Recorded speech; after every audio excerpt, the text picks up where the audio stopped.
સાબુદાણા બટેકાની ફરાળી ખીચડી બનાવવા માટે એક પેનમાં 2 ચમચી તેલ ગરમ કરશું. તેલ ગરમ થઈ જાય એટલે તેમાં અડધી ચમચી જીરું, 2 ઝીણા સમારેલા તીખા મરચાં અને થોડા મીઠા લીમડાના પાન ઉમેરશું.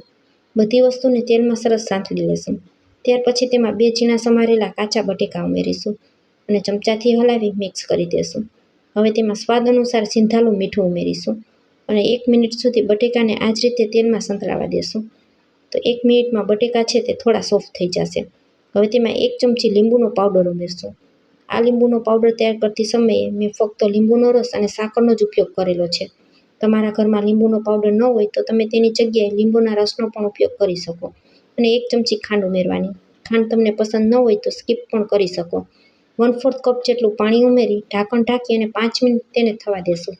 5 મિનિટ પછી ચમચાથી આ રીતે બટેકાને તોડીને જોઈએ તો તે સરળતાથી તૂટે છે. તો હવે તેમાં થોડા તળેલા સિંગદાણા ઉમેરી દેશું. અડધો કપ સાબુદાણાને મેં 3 કલાક માટે પાણીમાં પલાળી દીધા હતા, તો તેને ઉમેરી દેશું. ચમચાથી હલાવી મિક્સ કરી દેશું.